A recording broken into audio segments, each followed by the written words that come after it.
I'll pounce on the word helpless. I mean, you're the vice president of the country. It's interesting to hear you say that you are helpless. Can you expound on that helplessness a bit more? Because you're the vice president. If you feel that way, uh, it's either they're persecuting you and making you, feel that at the very least they're not giving you support, or are you? What is the basis for saying that you feel helpless? Alam mo, Lucy, ang reality naman talaga, I have been outside the Colombo for so long. Yung sa akin, bringing relief goods is easier because it is easy to ask for help from private organizations. But when it comes to rescuing people who need help, mahirap yon kasi you have to depend on government, you have to depend on people on the ground, and you're not there. Ako, it would have been different if I was here in Bicol because it would have been easier for me to ask help from anyone. But because I was in Quezon City at that time, parang ayun yung feeling of helplessness.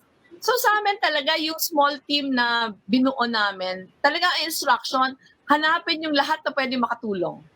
And the only reason is that people were asking for help. And So do you have access? Are you saying you do not have access to, say, well, the Department of Social Welfare, the NDRRMC, even the military?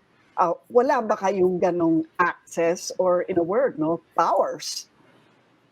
Ako, Lucy, ang experience namin, with AFP, we don't have any problems. Kasi para sa akin, every time we asked for assistance, every time we asked for help in the past, they've been very, very gracious in providing assistance to us. With the national government agencies, it depends on the agency. Pero yung experience namin, mas welcoming sa amin yung mga regional and provincial offices.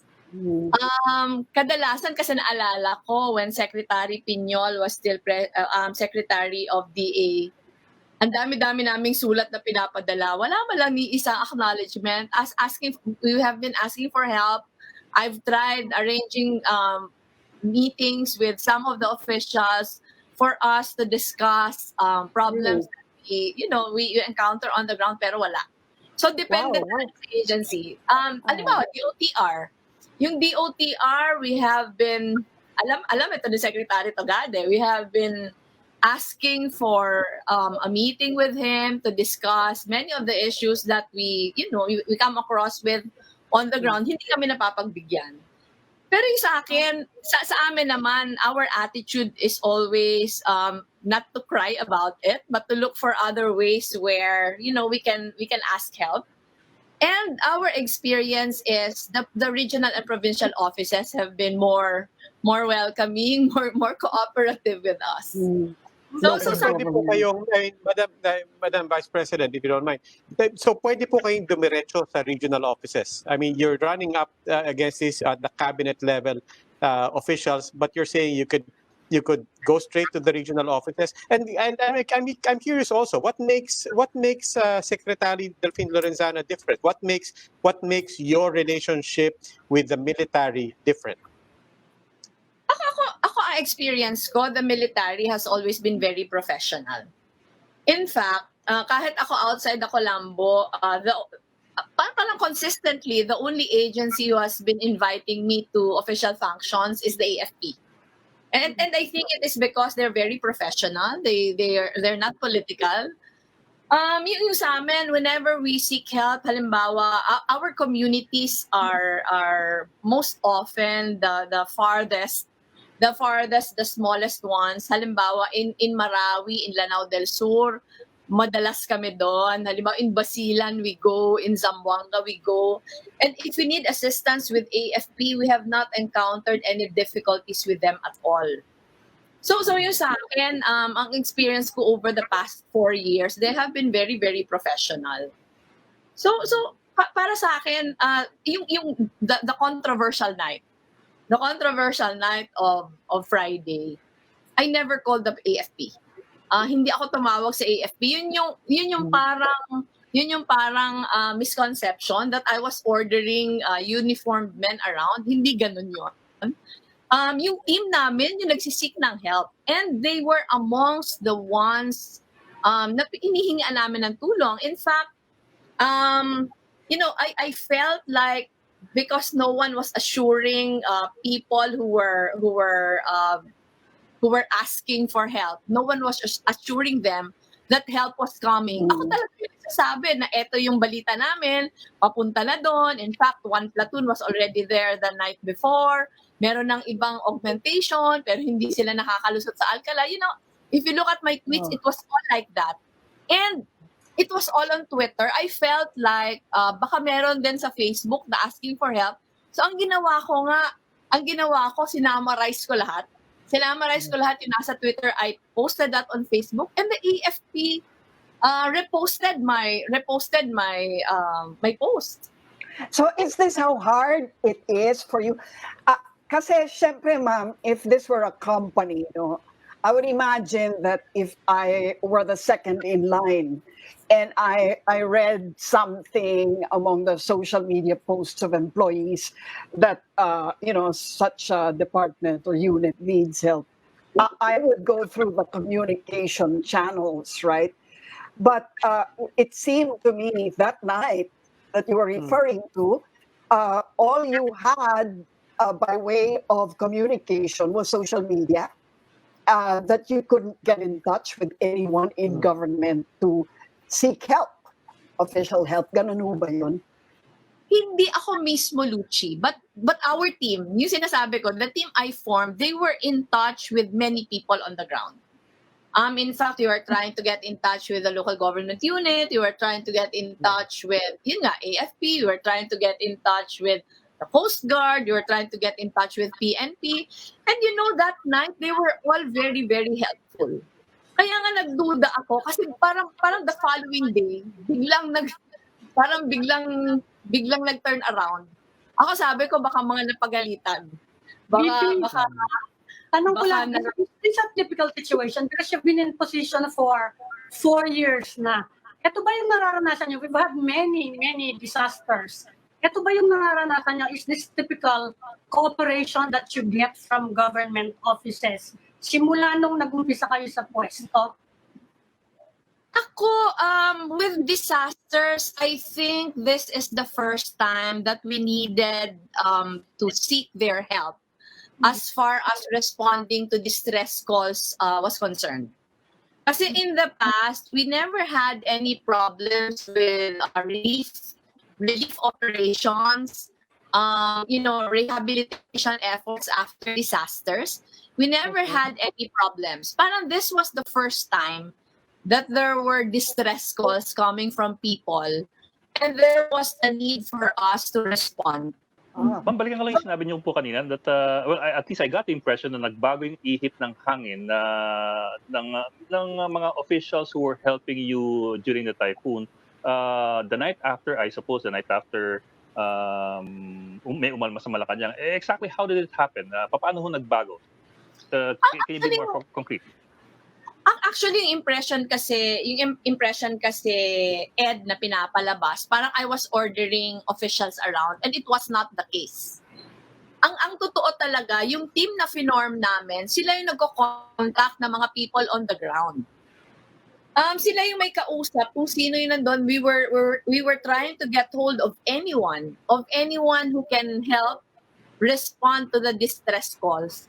And alam mo, eto maraming tao yung nag-screenshot ng aking post na nirepost pa ng AFP. Na gustong sabihin, parang parang it was a very good way of showing people that we were working together. Not necessarily myself, pero everyone who has the capacity to help. Pero parang the following day, marami na yung statements na parang minasama yun. At ako ang feeling ko, hindi naman yun sila mismo. Pero yung mga tao na minasama yung that I was very public about responding to the distress calls. Parang I think yun yung hindi nila nagustuhan. Madam Vice President, I'm still very curious about the dynamics within government. On the one hand, as everybody said and pointed out, you're the second highest official in the land. On the other hand, you are not part of this cabinet, and you make a distinction. I mean, repeatedly, you've made a distinction about you yourself and what requests you can make, and your team. As you say, yung team na tinayo namin, sila ang nagre-request, sila nakikipag-coordinate. But it's almost apologetic. It's all, and I'm wondering, why don't you? I mean, wala namang masama. You're the vice president, so why don't you reach out directly to cabinet officials, or for that matter, even the military? Siguro pa pinanggagalingan dito, is it that bad that you actually find yourself censoring yourself and getting ahead of the ramifications that you've experienced? Actually, Robbie, it's a very weird situation. It's a very weird situation in the sense that dapat sana ideally ganun yun. Pero yung sa akin, over the years, I've experienced a certain kind of, hindi ko alam ko how to explain it. Parang sa akin, ang mas pakiramdam ko, ayoko silang madamay.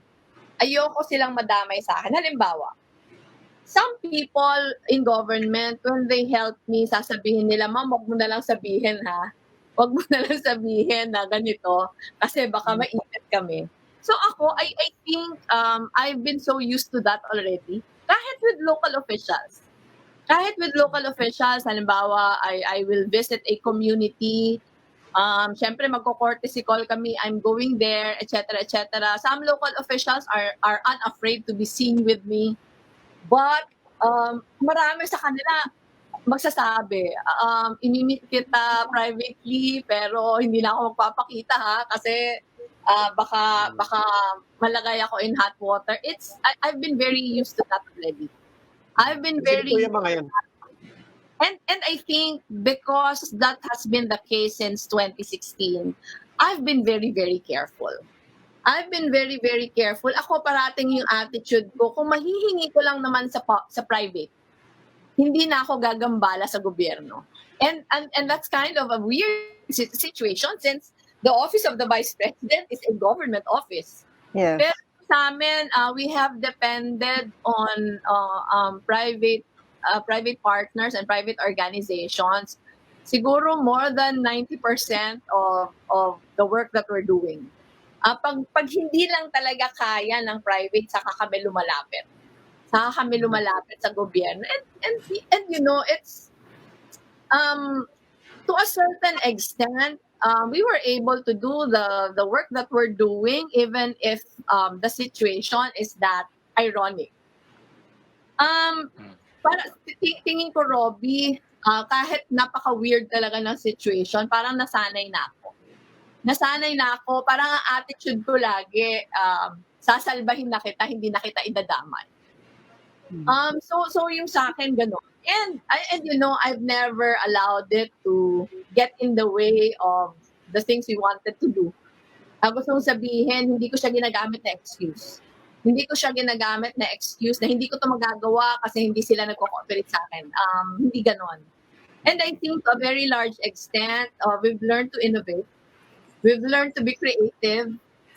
We've learned to collaborate more because we want to make a difference. We want to push for our advocacies. And because ganito nga hirap yung sitwasyon, alam na namin na we don't, as much as possible, we don't depend on government.